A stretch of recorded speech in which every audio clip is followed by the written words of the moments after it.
Electrification is one of the most important steps in fighting climate change, building not only more renewable energy infrastructure, but the demand for electricity is a crucial part of how the energy market is evolving in the face of ongoing challenges from our changing climate. So, on today's show, we're talking all about how we can move to more clean energy and one of the forces propelling that shift. I'm Weston Twardowski, the Associate Director of Rice's Center for Environmental Studies and the Associate Director of Eco Studio in Rice's Sustainability Institute, and you're listening to Gulf Streams on KPFT Houston 90.1 FM, Galveston 89.5 FM, and Huntsville 89.7 FM, where we talk with leading experts and community leaders to better understand the environmental problems and potential solutions facing our community.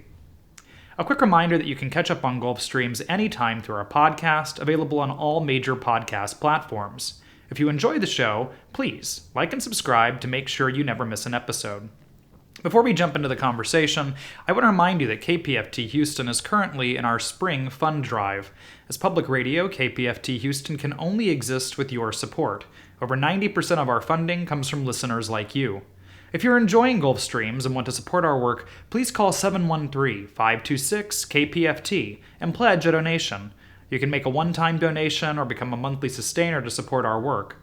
In the coming weeks, Gulf Streams will feature conversations with experts on nature-based solutions, the Texas climate, and the impacts of the BP oil spill. If you want to become a station sustainer, ask about our memory bricks, permanent inscribed tributes to your generosity here at the studio. Call 713-526-KPFT to learn all about the unique pledge drive offerings going on this month. We're delighted to bring you important conversations about environmental and climate issues here in Houston and beyond on Gulf Streams, but can only do so with your support. So please, call 713-526-KPFT, make a one-time or sustainer donation, mention Gulf Streams, and help us keep ad-free public radio on the air here in Houston. We'll now go to our former intern Caroline Pollan, who had done a story a few months back with Dan Gearino, a journalist at Inside Climate News, all about solar transitions and the new energy markets that are evolving. Welcome to the show, Dan. Could you introduce yourself to our listeners? Hi, good to be here. I'm Dan Gearino. I am a reporter for Inside Climate News. Uh, Inside Climate News is based in New York, but I am based in Ohio, and I cover renewable energy. I cover electric vehicles and basically the whole world of clean tech, business, and policy. So, not too long ago, another hurricane, Hurricane Beryl, made landfall in the Houston area. As more and more carbon is emitted into our atmosphere, the effects of climate change are becoming ever present in the Gulf Coast, and this means hotter temperatures, more hurricanes, and more intense storms. All of this places a lot of strain, understandably, and a lot of wear and tear on our electricity grid, resulting in frequent and prolonged power outages, which some definitely experienced during Hurricane Beryl. So, residential or rooftop solar, which is what we're here to talk about today, especially when paired with storage options like lithium-ion batteries, is often championed as a resilient solution to these power outages. Could you explain how residential solar could benefit homeowners during power outages? First of all, if you have rooftop solar and you also have a battery system in the house, uh, it's possible to set up your home electricity to work when the power's out. And you could have that one house on the block that's got its electricity working while the other houses on the block don't. Probably make everyone else jealous of that one house. Um, so, in terms of resilience for severe storms, that's one example.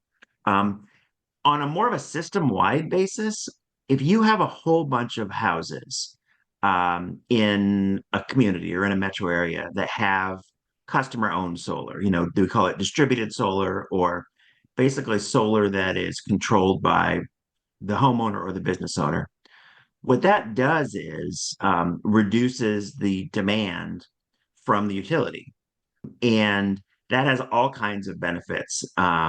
You, in these really hot weather events or cold weather events, where the demand from the utility is just super, super high.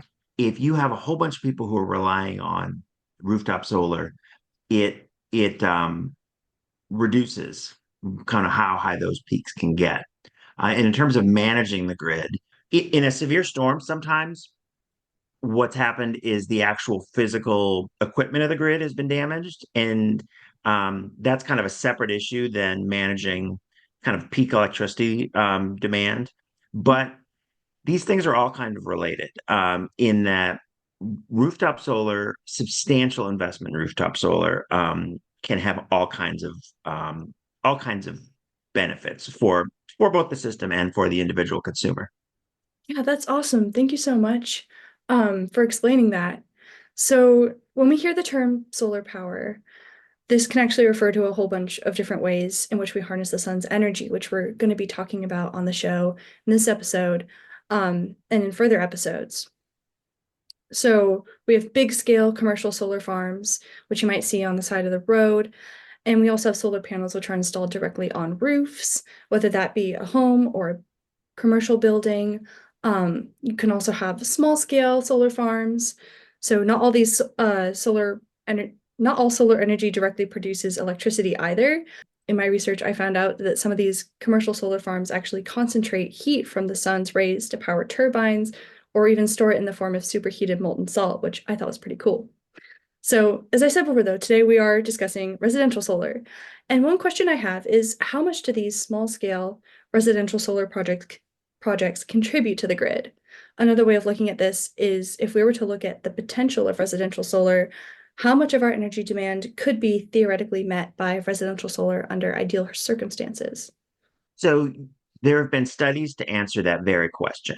Uh, and um, there's this idea of technical capacity or technical capabilities if you were to have solar on every single roof or every single roof capable of having solar.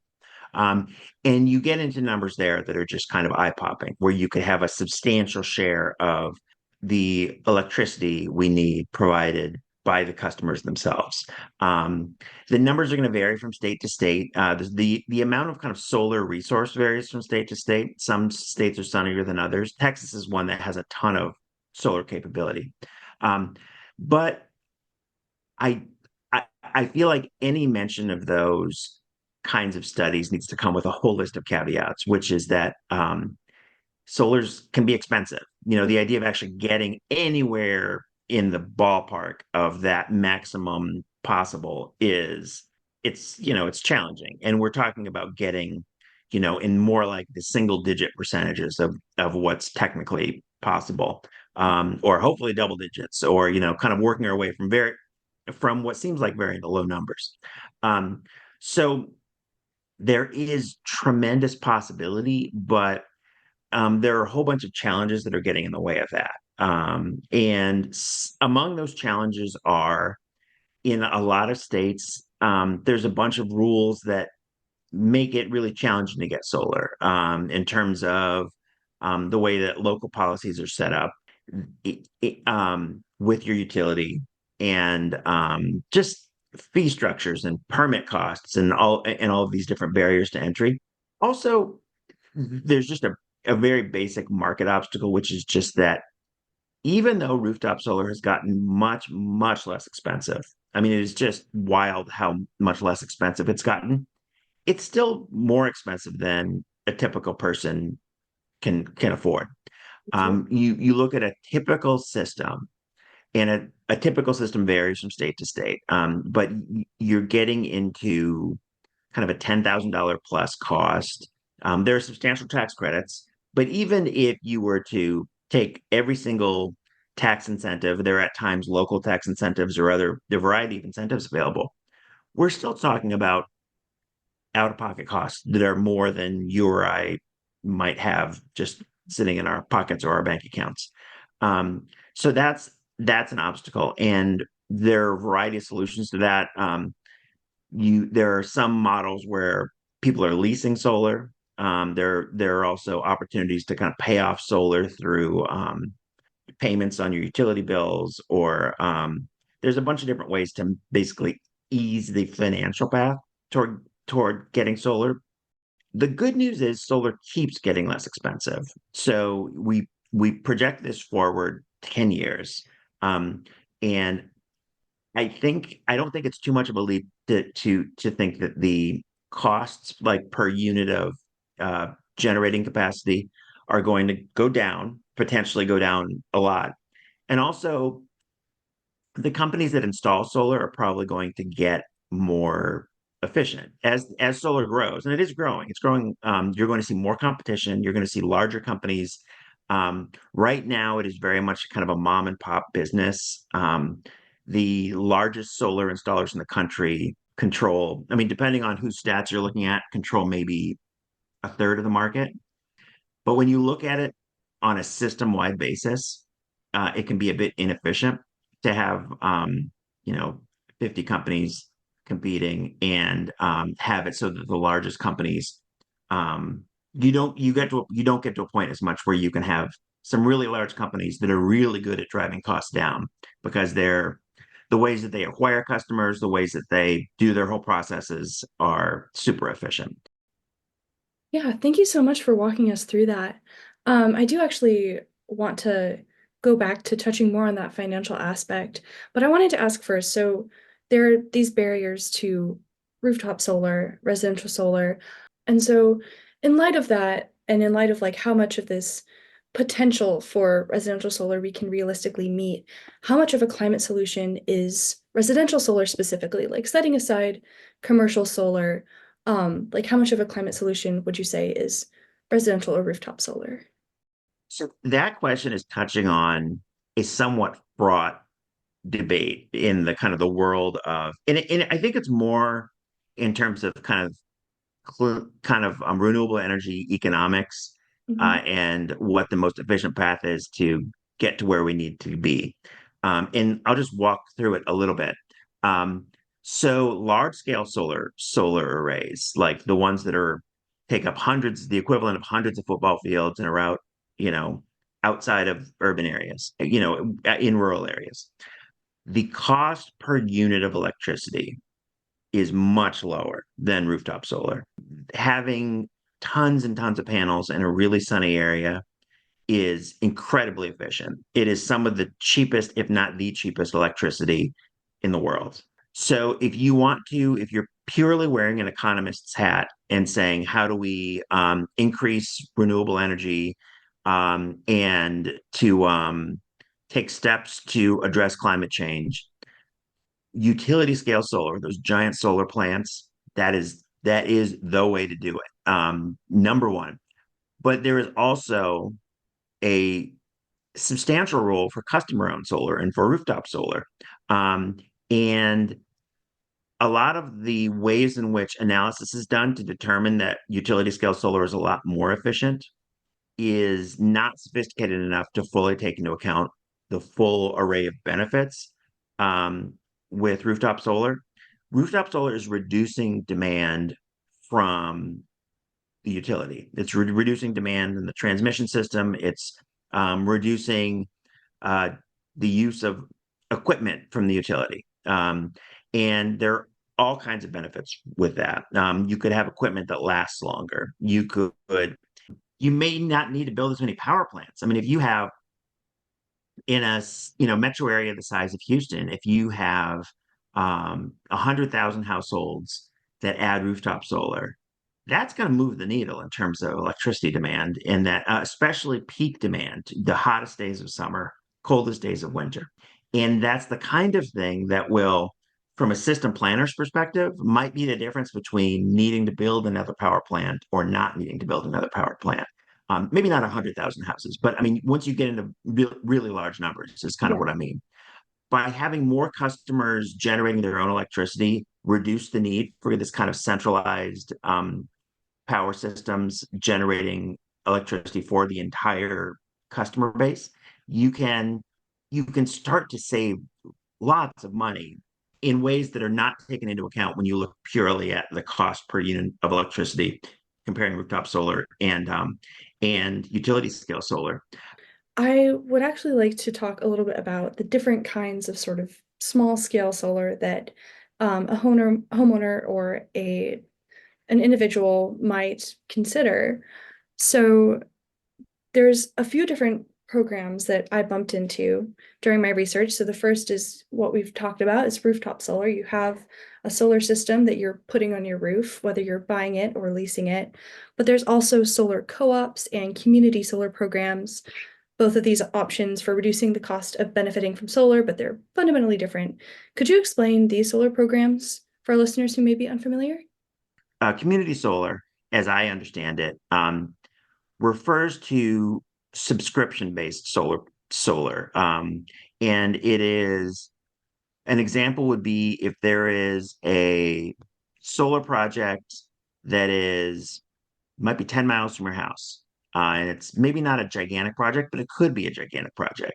Mhm. But it is a project where instead of the electricity being sold at kind of utility scale, um, there is some sort of a financial arrangement in which that electricity is translating into credits for subscribers. So subscribers are getting basically shares of the solar project. And this is a way that people who live in apartments, if the apartment can't have rooftop solar, or people who, renters, someone who has like a gigantic tree right next to their house, so they it can't get solar. Community solar is an opportunity for you to benefit from solar. The specifics of how community solar works vary so much from state to state that it's like it really is a matter of like asking what does it mean in your state or your utility territory. Um, a for a lot of people, community solar has this kind of community benefit aspect, which often means giving special discounts to low income customers Mhm. and using the existence of this solar project to help provide other benefits for the community. But there's nothing like inherent in the definition of community solar because basically community solar does not have a widely agreed upon definition. So it could, a utility could set up, and in some states, utilities do set up so-called community solar projects that are would be unrecognizable as community solar to people in other states. So, but basically, the bottom line is usually when we're talking about community solar, we're talking about getting a subscription where you sign some sort, you're in some sort of contractual arrangement that leads to some sort of a discount, usually on your electricity, based on having a subscription to a part of a larger project, and your neighbors would also have it. Now, solar co-ops is often basically groups of neighbors or groups of people in a metro area pooling their resources to get lower prices to purchase solar. So they're not leasing it, they're not getting subscriptions from community solar, but they are forming a co-op where, let's say, there are 300 members, and you would ask solar installers to bid on what it would cost to provide solar to do solar projects at each of those 300 properties. And the solar installer, because this is you get into a situation with economies of scale there where they could potentially buy solar panels for a low price if they're buying them all at once. They could, in terms of labor, they could probably find ways to save money because there's efficiency of having a bunch of projects really close to each other. And the solar co-op, if it's working the way it's supposed to work, will get a substantial discount off of what it would cost if they were all just individually going out and bidding projects. So it's a real efficiency, and it's an efficiency for the installers too. So that's kind of what a solar co-op is. And then the most common way that someone gets solar power these days is simply reaching out to installers and asking for them to make a bid. They would probably come to the house, look at the roof, and write up a proposal for how much it would cost and how it would be installed. And it would be almost like it's kind of like a home improvement project. Like you're calling a contractor to ask about, a construction project in the home. That's what you see a lot of. I should also mention solar leasing. Solar leasing is less popular than it used to be. With solar leasing, you don't own it. The solar on your roof, you're leasing it, and you're in a long-term lease. So this other company technically owns it, and your costs are much less. So you do get some sort of financial benefit, but your financial benefit is not as big as it probably would be if you owned the system. The Yeah. advantage is you don't have the high upfront costs to buy the system. because buying a solar system for your house, plus if you want to get energy storage, is going to cost more than a typical person can afford. Got it. So since we're talking about finances, a large part of the financial aspect of residential solar, so you have this upfront cost, you have whatever soft cost, installation fees, etc. But there's also, you mentioned earlier, policies on the local and state, even federal level. And you also have to take into account utilities. So something I wanted to talk about is net metering. Could you share with us a little bit more insight into what net metering is and So net metering refers to what happens to the excess electricity that your solar panels generate. So let's say it's 2 p.m. on a Tuesday and your solar panels are generating much more electricity than your house is using at that moment. And you don't have battery storage or energy storage at your house. So it isn't like you can just store that extra power. The power lines in your neighborhood have the ability to both send electricity to your house and also send electricity from your house. So you can have electricity going from your house back to the grid, and that electricity can then be used by other customers. Net metering refers to kind of the set of policies for how you decide how you compensate people for that excess electricity. For early adopters and for people, so for some of the first people who got solar, they were sometimes getting the full retail price for the excess solar they sent to the grid, which is a lot. And it's so let's say your full retail price is like, I don't know, 15 cents per kilowatt hour, or so you'd get for every kilowatt hour you send back to the grid, you get paid that much. As rooftop solar has grown and as it goes from being this something that is at the kind of fringes of the energy economy to being much more of a mainstream thing. um, Utilities have said, and they're not wrong, they've said that it doesn't make sense to pay the full retail rate when the electricity we're getting back is basically a wholesale product, and it's a wholesale product kind of coming back to us at a time when there might not be super high demand on the system. We won't necessarily be in peak hours. And what utilities have pushed for in different states, and the policies and the debates vary from state to state, but have pushed the amounts that you get for that excess electricity down from the full retail rate to something lower. It might be and it gets super technical. You talk about like the avoided cost rate, or you talk about these different calculations of what a fair rate would be.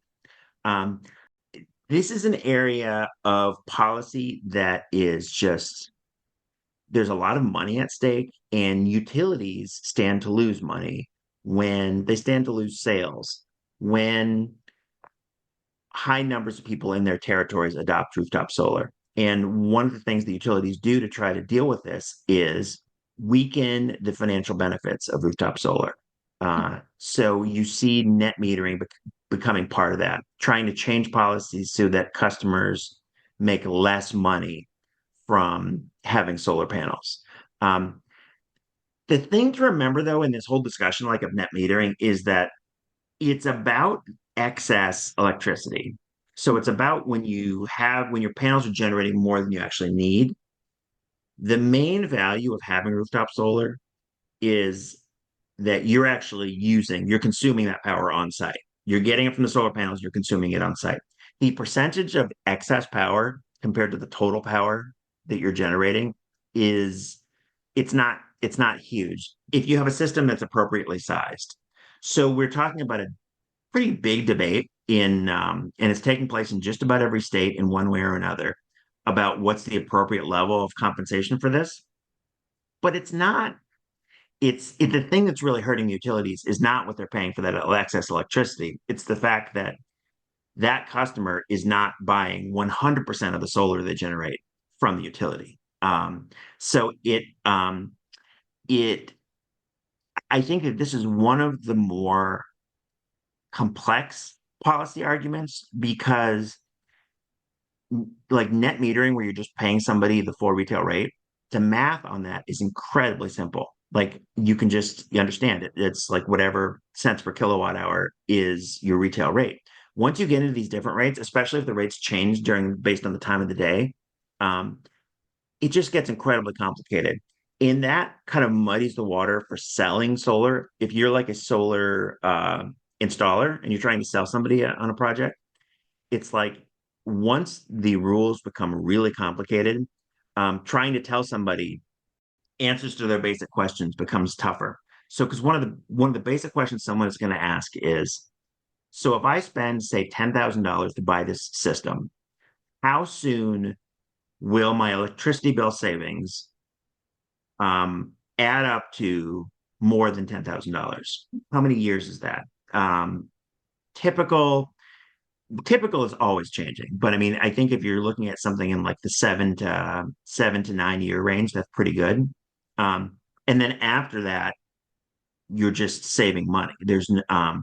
But it becomes more difficult for a solar installer to answer that question if the policy is super complicated, and also if the policy is changing. And So, yeah, it is just the mere fact of this constant push by utilities to make rooftop solar less financially advantageous can have a negative effect on the ability of installers to sell solar systems. And I'm sure that I mean, they would never say that that's part of what they're trying to do, but I mean, they certainly wouldn't complain if fewer people are buying solar because they can't get a clear answer about how quickly it could pay itself off. Well, that's really good to know. Thank you. One more thing I'd like to address in our last few minutes is some stories that like I've come across in my research or people have told me about essentially rooftop solar gone wrong, whether the panels don't work or the customer service is bad. What are some ways people who are, either buying or leasing rooftop solar, what are some ways that those customers can avoid these unfortunate situations when it comes to rooftop solar?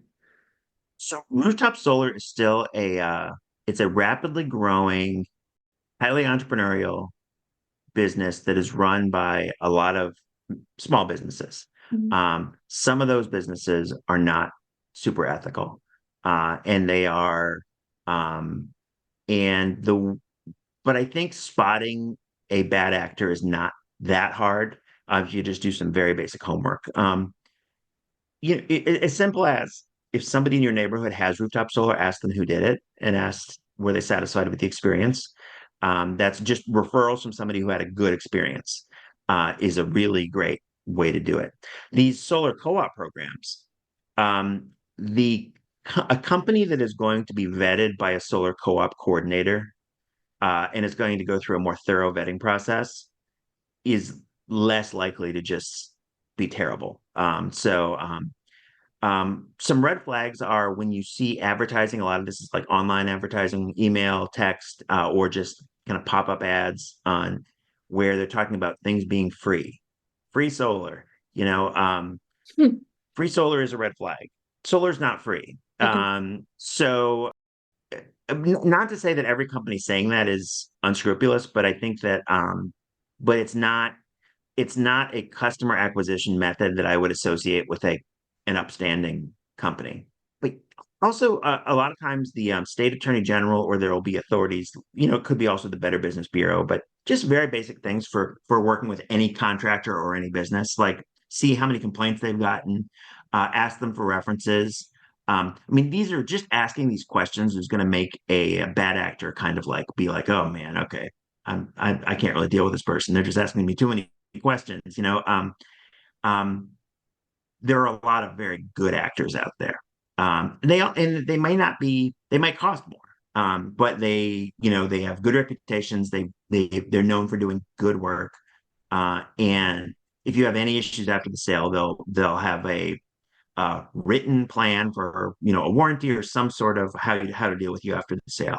A lot of times the situations go really bad is because the customer just didn't ask enough questions or didn't even do basic vetting. Yeah, just be wary of kind of door-to-door sales, online sales, text sales, all of that stuff. A lot of times the really good providers are busy. They're not going to be knocking on your door. But if you call them and say, "My neighbor said you guys are great. Can you come and do an estimate for me?" They'll come and see you. Well, that sounds great. Thank you so much for coming on the show and walking us through all of this information. I know I certainly learned a lot, and I hope our listeners did too. All right, thank you. To learn a bit more about evolving energy demand, we sat down with two members of the Houston Electric Vehicle Association to talk all about the new developing markets around electric vehicles. Dave Hansen, David Lowy, welcome to the program. Thank you. Thanks. Nice to be here. Mhm. So, just to tell us a little bit about the organization that you're with and your involvement around electric vehicles in town generally, can you start off and introduce yourselves and then the Houston Electric Vehicle Association? Certainly. So, my name is Dave Hansen, and I'm the current president of the Houston chapter of the Electric Vehicle Association now. So, not too long ago, we changed from auto to vehicle because we recognized electric airplanes, electric two-wheelers, all kinds of electric vehicles are out there now. And our club, our chapter in particular, has been around for more than 30 years. I first joined in 1994, and back then, the kinds of electric vehicles we had were ones that people put together themselves. Often they take a car with a blown engine and a manual transmission, and they'd make an adapter plate and they'd get an electric motor from something like an electric forklift, because a lot of those were electric early, because running around inside of a warehouse, it was advantageous to have electric. And our members have been building vehicles, and we still have some members that do that. But right now, vast number of our members will buy vehicles from the major manufacturers. And worldwide, the number of people that like electric vehicles keeps growing and growing. So there are a number of countries around the world that have a higher percentage than the US. I believe the US is something like 9% of new vehicle sales are electric nowadays, because people find they're fun and they have other advantages that folks really like. And David's one of our members. We have quite a number of members, and we have monthly meetings. So we encourage everyone to come out to our second Thursday monthly meetings. And I'm David Lowy. I'm a member of the group. I've been driving electric cars for going on 12 years now. And one of the ways that we like to get the word out about how much we like EVs is at different public events. So next month we'll be at Discovery Green in downtown Houston again. And we've been there in multiple prior years showing our electric cars. Again, everyone's just volunteering. They bring their cars, they allow people to touch them and see them and ask questions about them. And they're such fun cars with their nice acceleration, low maintenance, lots of other aspects, the quietness, driving around. You don't hear room going through your neighborhood early in the morning from some neighbor who's got a job that starts early or something like that. And so we love getting out and talking to the public. We've also presented our vehicles as a club at the 1940 Air Terminal Museum, which is off of Hobby Airport. So if you're familiar with that, a lot of history of aviation down there. And as I mentioned, electric airplanes are starting to show up in different places. One of our members has a glider that actually has an electric motor on it. So it can actually get itself off the ground as a glider, and then he can pick up the thermals and glide around Houston. And so all kinds of things happening with the electric vehicles. And then, of course, a lot of our members are really concerned with where the electricity is coming from to charge their vehicles. So a number of members have photovoltaics on the roof, also called PV.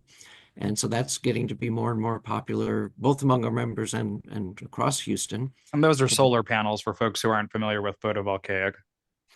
Right, exactly. And so you usually connect those up to inverters, and then you have electricity at your home that didn't come from the electric company, and you can put some of that in your car, and you can literally drive on sunshine.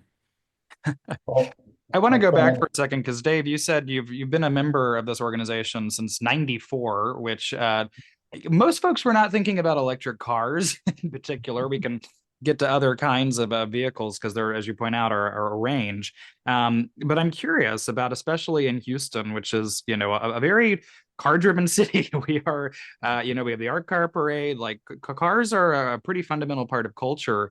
I'm curious your experience of the EV, not just the EV market, but really just like how people have responded to them over the 30 years you've been thinking about electricity and vehicles. Well, they just keep on improving and improving. One of the stories I like to tell people is how my wife and I will go to the mall, and she'll want to go into some stores, and I'll go with her in some stores, but I'm not so crazy about going with her in all the stores. But I can sit in the car and run the air conditioner for days if I need to, because it requires so little of the juice that's in the battery. So the battery is mostly there to move the vehicle. That's what takes the vast amount of energy. So you can sit in comfort and read or do whatever while your partner is in a store or taking care of some other business or something.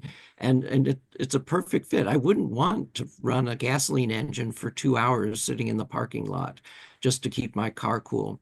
But I know that happens in Houston because, as you mentioned, we've got the Houston heat and people are in their cars so much. So that's just one example. I mean, other people have used them for camping because you can keep your vehicle heated or cooled for camping. And so it's just something that as you learn about the additional capabilities that electric vehicles have over gasoline vehicles, more and more people are choosing electric vehicles. And our club is just one way to get information, and we're happy to talk about it a lot.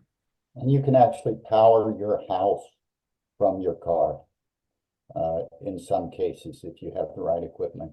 But from an environmental standpoint, one of the things I love most about electric cars is not having to visit the gas station.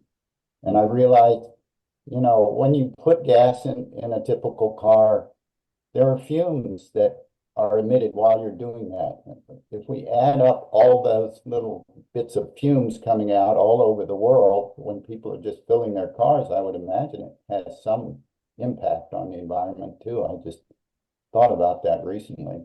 And I wanted to mention they even have things like car rallies specifically for electric cars now.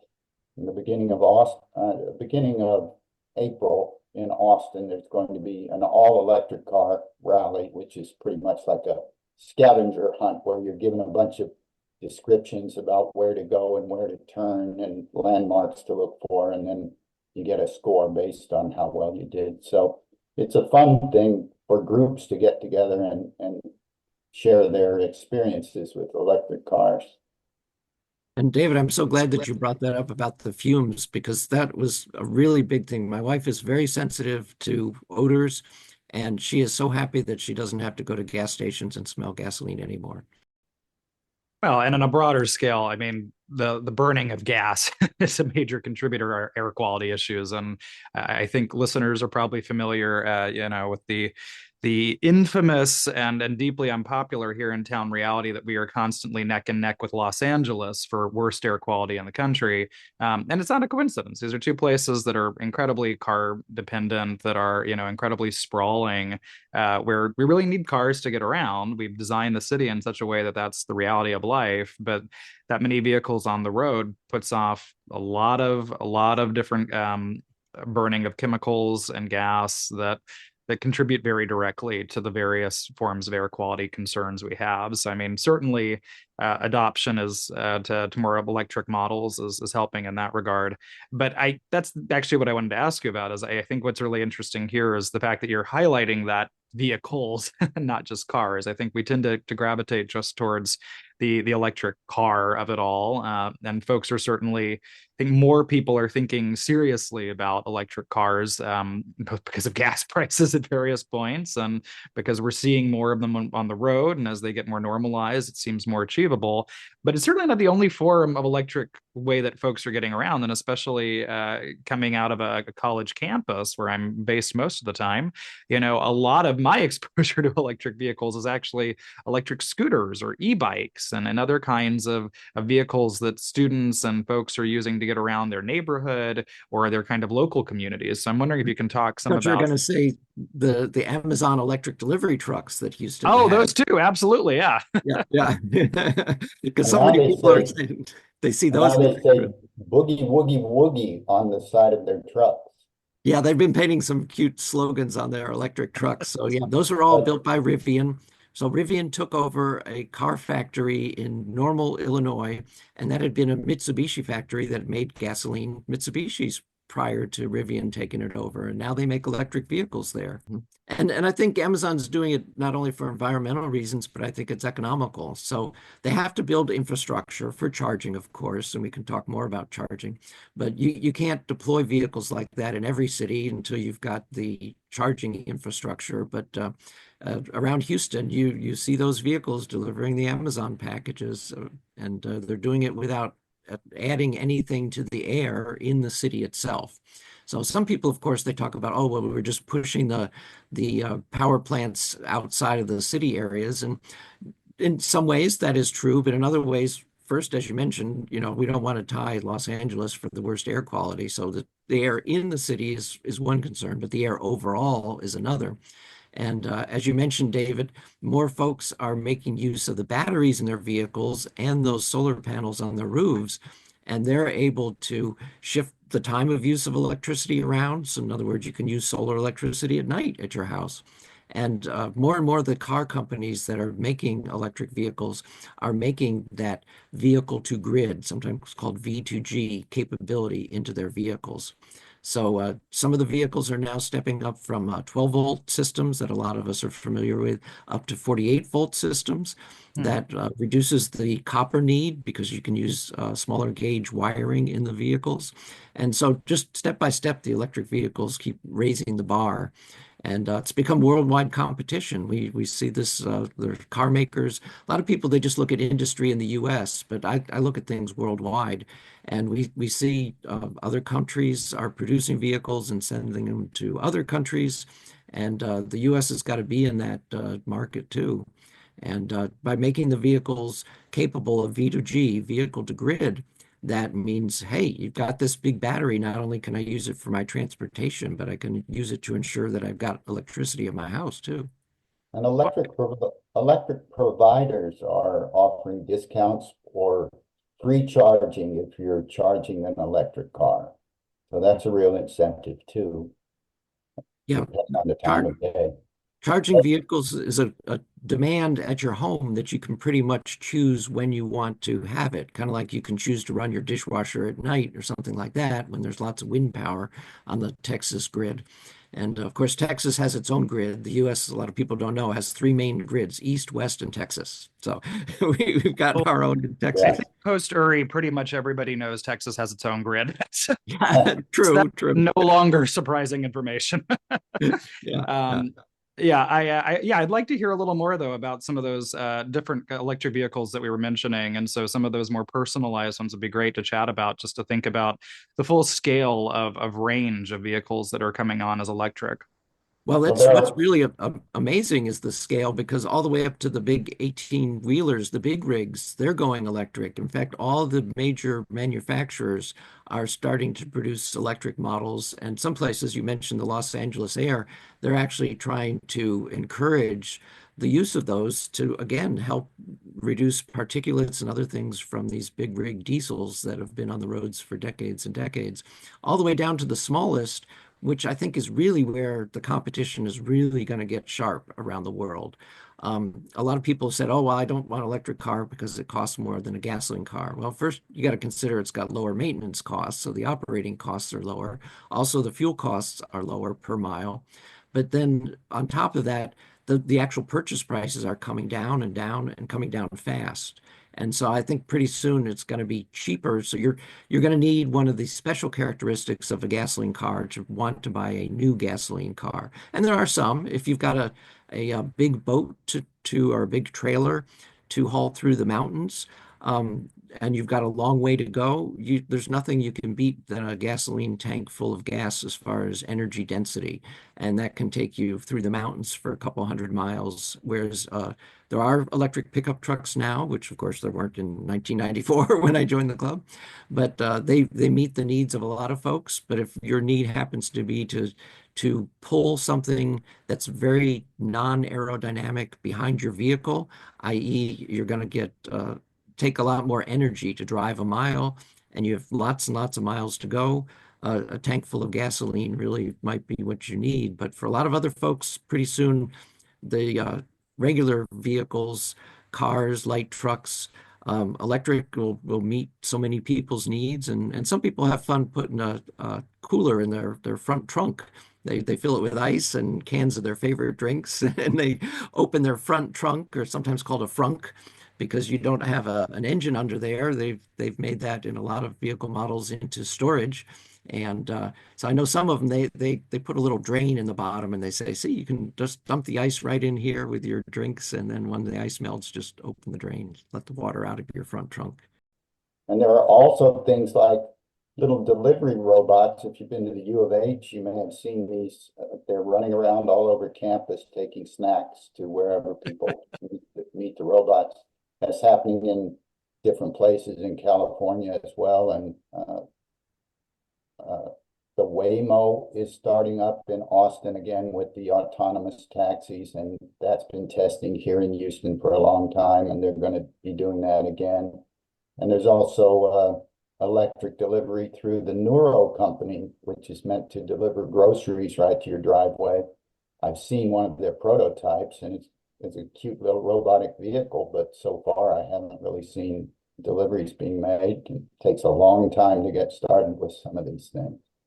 Yeah, I think something that you're bringing up for me, and thinking about the various ways that electric, down, yeah, exactly, down to delivery vehicles are coming in, is as folks are moving towards, and there is definite movement towards picking up EVs. We can see that nationally. It's, the trend continues to develop.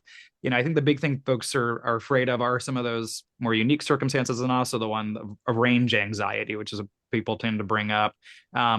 But the reality is, like, if you're just going around town, which a lot of us, at least one of our vehicles, if we're in a family, is really meant to just go around town. We're not taking it all over the world. People are starting to move in more electric directions, especially if I know many people who it's, I really just need a bike. I can bike around, a certain radius, and an e-bike makes that radius quite large. And so the ability to conveniently get from place to place on different forms of electric vehicles kind of brings people to the table on, like, oh, right, okay, I can do this, this car could do that. And I think as we see the infrastructure around electrification built out more broadly nationally, some of those other concerns around range anxiety, and to your point, things like the heavy trucks that have to go certain places, as new batteries are coming online, this is certainly not a new thing, but it's fascinating to think about. I think from your point of view, from 1994, and thinking about what Houston looked like then to where we are in terms of electric vehicles now, if we consider again another 30 years down the road, I think we'll be in a radically different vehicle landscape. Right. Yeah, that's something that often gets discussed, but bringing up battery chemistry is something that I talk about occasionally at one of our monthly meetings. And it's just amazing how the battery chemistry keeps improving and improving. And so, in one way, yeah, putting some more batteries into a vehicle so it has more range is logical. But another way is, if the car meets the majority of folks' needs, then by putting fewer batteries in, you can make it cheaper to build and therefore cheaper to sell, which means that more folks can get into an electric vehicle and enjoy those other advantages, the fun acceleration and the ability to keep the AC on, and so many other things that we've hardly even touched on. But yeah, the first vehicle that I had, so after being in the club for a year, I had a vehicle. It had lead acid batteries, and it had a 25-mile range. That and it was not our only car in the family. And so even for today, yes, I know quite a number of families. They start out with one electric vehicle and one gasoline vehicle, and then the family members take what they need as they need them. All right. Well, it's been really nice chatting with you both. If folks want to learn more about this and your organization, how can they do so? Well, we have a website, houstoneva.org. Dave Hansen, David Lowy, thanks for joining us on the show.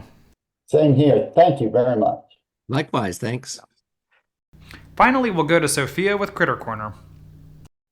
It's Sophia, and welcome back to Critter Corner, where we dive into Houston's fascinating wildlife. In each episode, we feature experts and enthusiasts who share their favorite local flora and fauna, their role in our ecosystem, and finally, ways that we can all support our community's biodiversity. In this episode, we're joined by Dr. Scott Solomon, a biologist, ecology and evolutionary biology professor at Rice University, and host of the amazing Wild World podcast. Welcome to the show, Dr. Solomon. Thank you. Of course. So, to start off, can you tell me a bit about yourself and the work that you do? Mhm.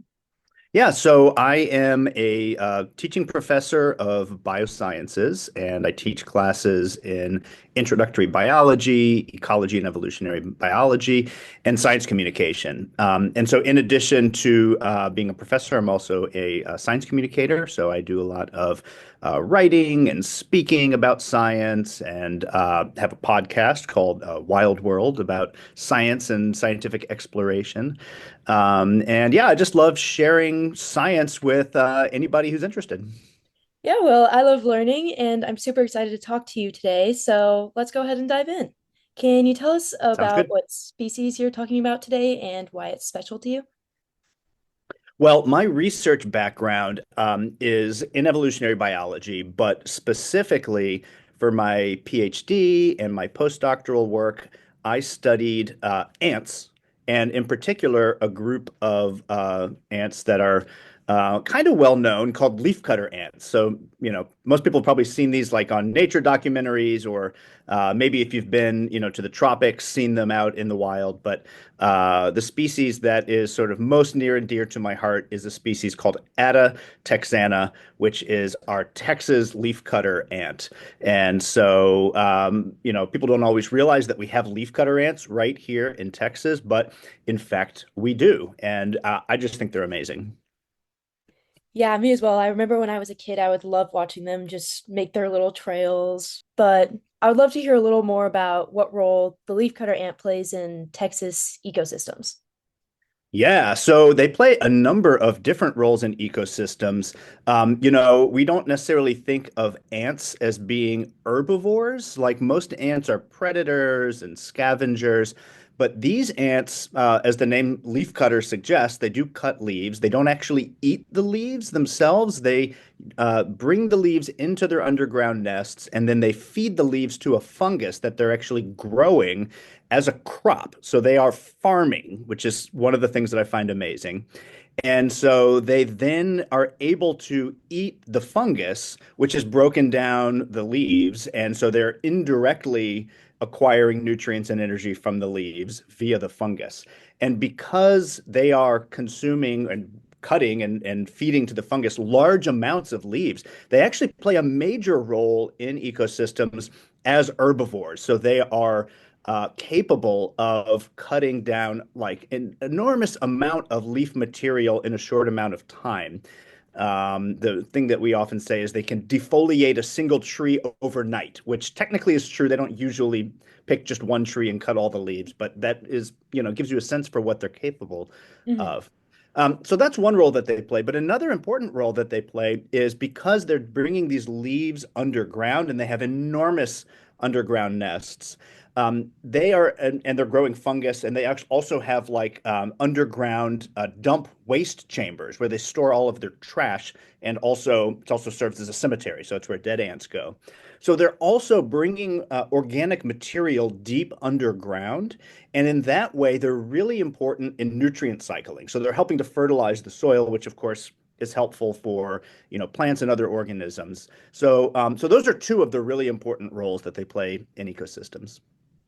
Well, thank you for that. And now, what's one surprising fact about this species that people might not know? One surprising fact is that they are able to use antibiotics to control disease. So, this is something that we thought humans invented. But leafcutter ants and other ants that grow fungi, so fungus farming ants, they actually cultivate bacteria either on their bodies, like on their exoskeletons, or in their gardens. And those bacteria are producing antibiotic compounds. And what those antibiotics are doing are helping to control any sort of pests in the garden, in the nest. So there are other types of fungi that can come in and attack and even wipe out the fungal crop that these ants are growing. And of course, if they do that, it's devastating for the ants because that's their one and only food source.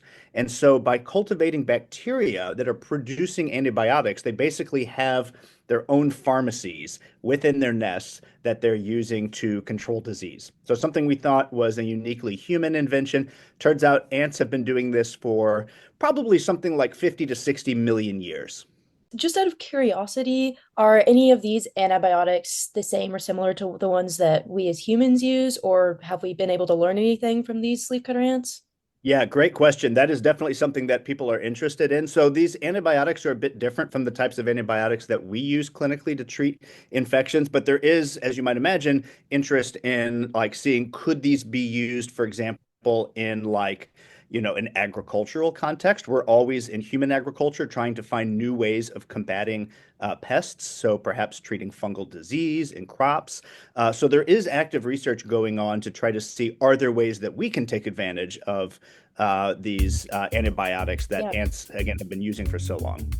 Finally, what are some simple ways that people can support the leafcutter ant? Yeah, so I think one of the things to recognize is that this is a native ant species. As I said, it performs important ecological services here. And, often here in Texas in particular, I think we're really sort of used to thinking about ants as our enemies, as pests. We all know fire ants. We've all had unpleasant encounters with fire ants. Fire ants are a non-native species, at least the one that we're most familiar with, the red imported fire ant.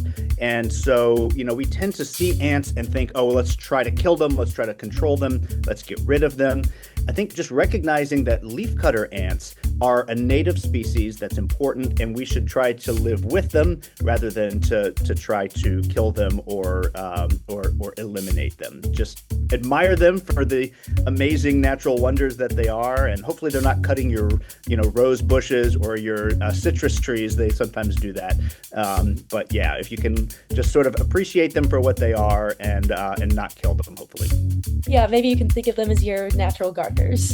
Thank you so much for joining us today, Dr. Solomon. It's been great to chat with you about the Texas leafcutter ants. Thanks so much. And to everyone listening, thanks for tuning in, and make sure to come back soon to learn more about these fascinating local species. Gulfstreams is a co-production of KPFT Houston and Rice's Center for Environmental Studies, with support from the Andrew W. Mellon Foundation and the Rice Sustainability Institute's Eco Studio. Produced by Weston Twardowski, co-produced by Joseph Campana, audio engineer Rico Enriquez, original music by Carter Dean, research support provided by Caroline Paulin, Jaden Bray-Boyce, Sophia Soltez, and Emin Rinsdorf. Stay tuned for the No Expectations Show with Marcus French here on KPFT Houston 90.1 FM, Galveston 89.5 FM, and Huntsville 89.7 FM.